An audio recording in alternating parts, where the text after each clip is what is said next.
విలాప గీతాలు 3వ అధ్యాయము 22వ వచనం. ఆయన వాత్సల్యత ఎడతెగక నిలిచినది గనుక మనము నిర్మూలము కాకున్న వారము. విలాప గీతములు లేదా విలాప వాక్యములు 3వ అధ్యాయము 22వ వచనం. ఆయన వాత్సల్యత ఎడతెగక నిలిచినది కనుక మనము నిర్మూలము కాకున్న వారము. అనుదినము నూతనముగా ఆయనకు వాత్సల్యత పుట్టుచున్నది.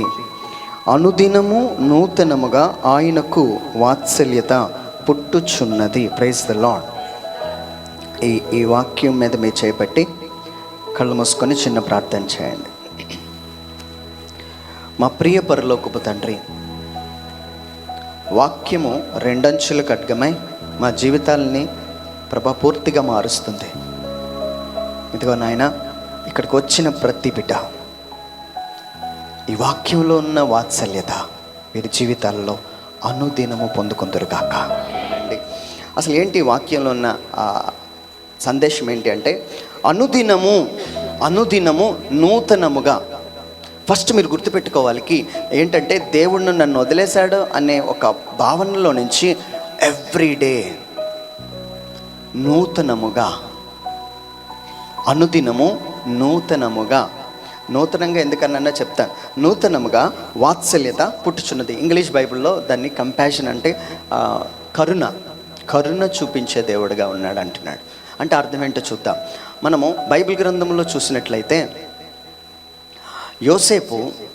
యోసేపుని వాళ్ళ అన్నదమ్ములందరూ పూర్తిగా తగ్గించారు.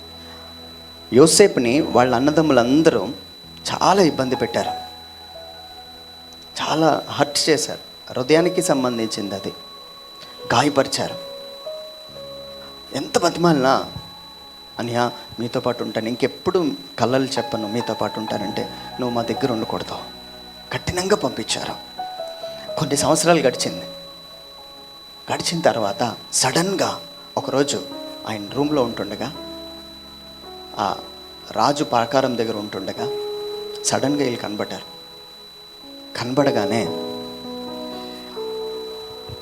యోసేపు వాళ్ళని చూసి, మీ అందరికీ తెలుసు, లోపట ప్రేమ తన్నుకొందొచ్చింది. ఆయన పక్కకి వెళ్ళి ఏడ్చాడంట.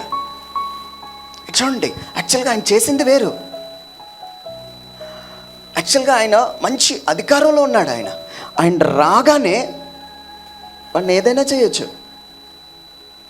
కానీ యోసేపు హృదయంలో తనకు జరిగిన అన్యాయాన్ని పక్కన పెట్టి ఒక క్రొత్త దినము రోజు చాలా నూతనంగా, అంటే ఏమీ జరగలేనట్లు నా అన్నదమ్ములు నా దగ్గరికి వచ్చారు అని చెప్పి వారి సంచులన్నీ ధాన్యముతోనూ డబ్బుతోనూ నింపేశాడు. It's a new blessing. యోసేపుకి అలాంటి మనసుంటే, యోసేపును సృష్టించిన దేవుడు ఈరోజు నీతో మాట్లాడుతున్నాడు. నేను పాపిని, నాకేమీ లేదు, నాకేమీ రాదు అని అనుకోకుండా ఈరోజు ఈ వాగ్దానం నీ బ్రెయిన్లో ఉండాలి. ఎలా తెలుసా? నిన్నటి దినమును ఒకవేళ పడిపోమని నేను చెప్పట్లే. ఒకవేళ పడిపోయా, నేను యేసుప్రభుకి పనికిరాని బిడ్డను, నన్ను ఆయన వదిలేస్తాడు కాదు. నూతనముగా ఆ నెక్స్ట్ డే దేవుడు నీకు ప్రత్యక్షం కాపాడడానికి ఇష్టపడుతున్నాడు. ఎలాగ ప్రత్యక్షం కాపాడాలని అనుకుంటున్నాడంటే, కరుణతో, అంటే వాత్సల్యతతో దేవుడు నీకు ప్రత్యక్షమై నీ సంచిని నింపాలని, నీ కరువును తీర్చేయాలని ఆయన కోరుకున్న దేవుడై ఉన్నాడంట. హల్లెలూయా, హల్లెలూయా, హల్లెలూయా. ఏమండి, యోనా అంటే దేవుని యొక్క, ఇప్పుడు యోసేపు వాళ్ళతో ఎలా మాట్లాడాడంటే కఠినంగా మాట్లాడాడు కొద్దిగా. అది ఆయన మనసు కాదు. ఆయన మనసు ఏంటో తెలుసా? పక్కకెళ్ళి ఏడ్చాడు. అది ఆయన మనసు. దేవుడు నీకు కొంచెం వాక్యం కఠినంగా కనబడుతుంది, ఆ పక్కన ఆయన కన్నీరు ఉంటుంది. అది వాత్సల్యత. ఆయన ఏం కోరుకుంటున్నాడంటే, నీతో కఠినంగా మాట్లాడి అయినా సరే నీ సంచిని నింపి నీకున్న కరువునంతటిని తీసేయాలని ఇష్టపడుతున్నాడు ఆయన.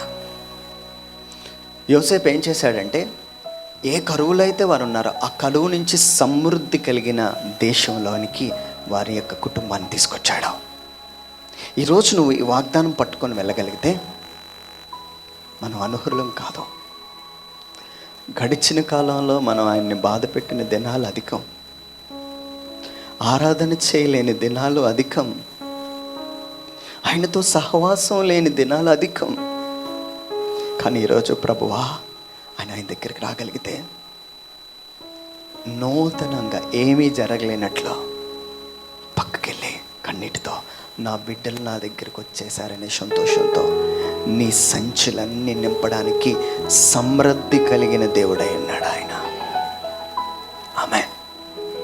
హల్లెలూయా, హల్లెలూయా. ఒకరోజు ఒక వ్యక్తి నా దగ్గరికి వచ్చాడు ప్రార్థన చేయమని. ఆ వ్యక్తి ఒక శరీరంతో కూడిన ఒక వ్యభిచారంతో కూడిన ఒక పాపం చేసి చాలా నలిగిపోతున్నాడు. నా దగ్గరికి వచ్చాడు కానీ బాగా ఏడుస్తున్నాడు. ఏడ్చి బ్రదర్ నాకు అసలు బ్రతకాలని లేదు, ఈ తప్పు చేశాను, నాకు చిన్న చూపుగా ఉంది, ఆ టైంలో ఎందుకు అలాగా నేను బిహేవ్ చేశానో నాకు తెలియలేదు అని ఆయన దగ్గరికి వచ్చినప్పుడు ఒకసారి ప్రార్థన చేయండి, ప్రభు ఏమంటున్నాడో. నాకు ఆ రోజు ఆయన చూపించిన వాత్సల్యత నా జీవితంలో మర్చిపోలేండి. ఆయన ఏమన్నాడో తెలుసా? నిన్ను జాతులకు ప్రవక్తగా ఉంచుతానన్నాడు. ఆయనకి ఇవేవి కనబడలేదండి, ఇవేవి కనబడలేదు ఆయనకి. ఆయనకి కనబడింది ఏంటో తెలుసా? తిరిగి వచ్చే మనస్సు. Come back, repent and give your heart to Jesus Christ. నేను ప్రభువుని అడిగాను, ప్రభువా ఇదేనా వాక్యం చెప్పాలి ఆయనకి? ఎస్. నూతనముగా వాత్సల్యత చూపించే దేవుడు. అలాగని పాపంలో ఉండిపోవాలని నా ఉద్దేశం కాదు. పాప భారంతో ఉండి దేవుడి దగ్గరికి రాగలిగితే ఆయన నిన్ను కరువు నుంచి ఈ సంవత్సరం సమృద్ధిలో ఉంచే దేవుడిగా ఉన్నాడు ఆయన. ఆమేన్. ఆ ఆశీర్వాదం ఈరోజు నీతో చెప్తున్నాడు ప్రభు. గడిచిన కాలంలో నీకు ఏం జరిగిందో నాకు తెలీదు, but come to the lord with your whole heart, repent, come back, he will give you blessing like anything. ఆయన నువ్వు ఏదైతే సంపాదించి దాన్ని కూడా పెట్టాలనుకున్నావు దాన్ని కూడా తీసుకోవట్లేదు ఆయన. దాన్ని రోకలను మళ్ళీ తిరిగి నీకే ఇచ్చేలాగా ఉన్నాడు ఆయన. Praise the lord, hallelujah. So ఈరోజు నువ్వు ఏమై ఉన్నావో నేను అడగను, రాగలిగితే కరుణ చూపించే దేవుణ్ణి మీకు పరిచయం చేస్తున్నాను. బ్రదర్ నేను సరిగ్గా ప్రార్థన చేయాలని ఉంది కానీ చేయలేకపోతున్నా, పరిశుద్ధంగా ఉండాలనే ఉంది కానీ పరిశుద్ధతలా ఉండలేకపోతున్నాను, నిద్రపోకుండా ప్రార్థన చేయాలని ఉంది కానీ చేయలేకపోతున్నాను, ఇదే నీ బాధ అయితే ఆయన దగ్గరికి వస్తే నువ్వు ఏ కరువులో ఉన్నావో దానికి తగిన ఆశీర్వాదం ఇచ్చి పంపించేవాడు ఆయన. దానికి తగిన రూకలను ఇచ్చేవాడు ఆయన. దానికి తగిన ధాన్యమును సమకూర్చేవాడు ఆయన. Praise the lord, hallelujah, hallelujah. So ఈరోజు గుర్తుపెట్టుకోవాలి, అనుదినము కృప చూపించే దేవుడు. హల్లెలూయా. ఈరోజు అలాంటి దేవుణ్ణి మనం ఎందుకు వదులుకోవాలి? ఏమండి, తప్పిపోయిన కుమారుడు చాలా దినములు ఆయన నేర్పించాడు. చాలా దినాలు ప్రభు ఆ యొక్క తండ్రిని మనస్సును గాయపరిచాడు. దినము ఎదురు చూస్తున్నాడు. ఒక దినము ఆయన తిరిగి వచ్చినప్పుడు బైబిల్లో ఏమని రాయబడిందంటే ఎవ్రీడే, అనుదినము.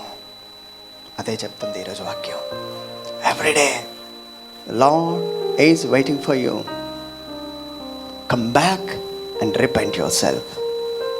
Give your heart to the lord Jesus. నువ్వు నీ హృదయం ఇవ్వగలిగితే, నీ జీవితం ఇవ్వగలిగితే. తప్పిపోయిన కుమారుడు వెళ్ళినప్పుడు ఒక సంచితో వెళ్ళాడండి, డబ్బుతో వెళ్ళాడు, ఆస్తితో వెళ్ళాడు. తిరిగి వచ్చినప్పుడు మాత్రం ఏది లేదు, ఖాళీ అయిపోయి వెళ్ళొచ్చాడు. చేతుల నిండా ఏమీ లేదు, ఆస్తి కోల్పోయి వచ్చాడు. వాళ్ళ డాడీ వాళ్ళ తండ్రి ఆయన చూసి అవేమీ చూడలేదు, కానీ మెడ మీద పడి ఏడ్చాడు.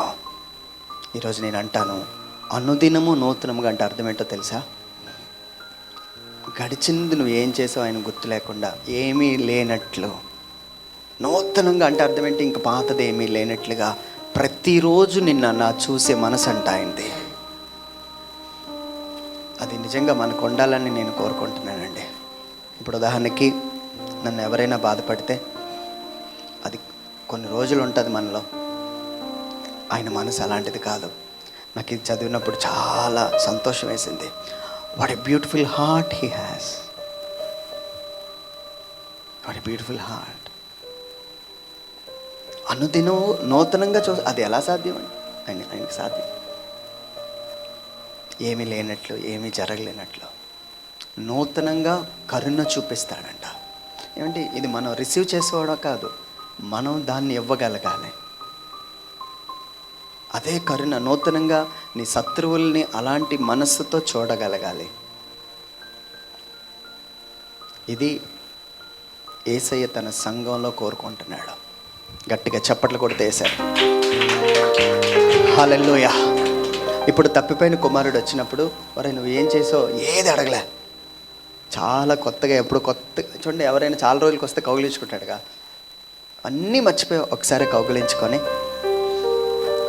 ఫస్ట్ ఆయనకి ఇచ్చింది ఏంటో తెలుసా? వస్త్రం.